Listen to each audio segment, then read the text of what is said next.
دقوا المزاهر يا الوجوه المسافير،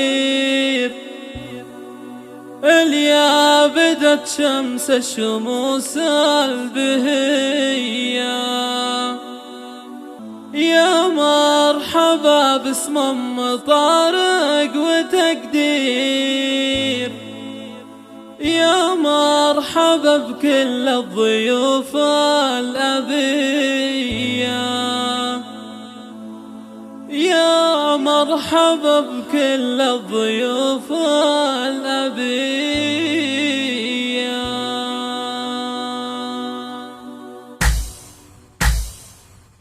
دقوا المزاهر يا الوجوه المسافير، اليا بدت شمس الشموس البهية، يا مرحبا باسم طارق وتقدير، يا مرحبا بكل الضيوف الأبية،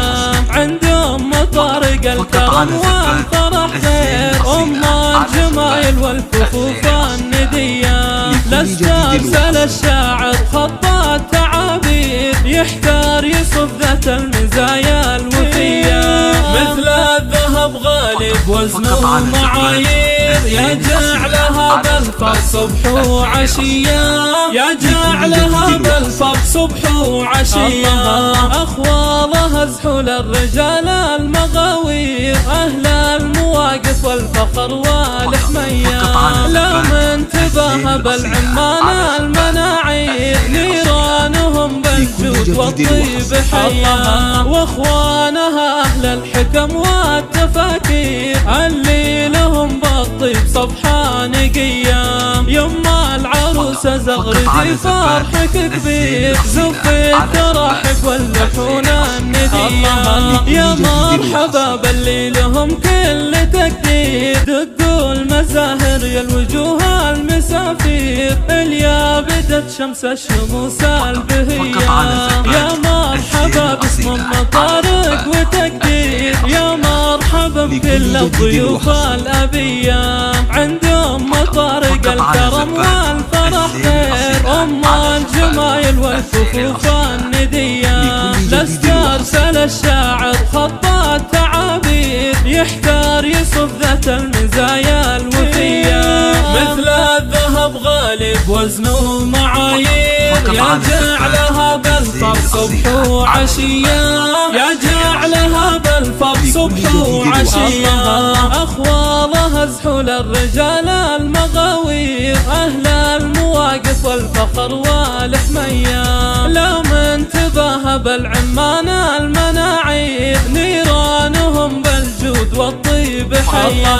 واخوانها أهل الحكم والتفاكير، اللي لهم بالطيب صفحة نقية، يما العروسة زغردي فرحك كبير، زفي التراحب واللحون الندية، يا مرحبا باللي لهم كل تقدير، دقوا المزاهر يا الوجوه المسافير، اليا بدت شمس الشموس البهية، يا مرحبا باسم طارق وتقدير، يا مرحبا بكل الضيوف الأبية، عند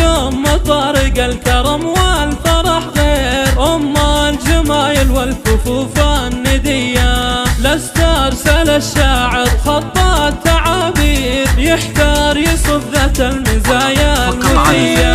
مثل الذهب غالي بوزنه معايير، يا جعلها بالفض صبح وعشية، يا جعلها بالفض صبح وعشية، أخوالها زحول الرجال المغاوير، أهل المواقف والفخر والحمية، لا من تباهى بالعمان المناعير، نيرانهم بالجود والطيب حية، واخوانها أهل الحكم والتفاكير، اللي لهم بالطيب صفحة نقية، يما العروسة زغردي فرحك كبير، زفي التراحب واللحون الندية، يا مرحبا باللي لهم كل تقدير، يا مرحبا بكل الضيوف الأبية.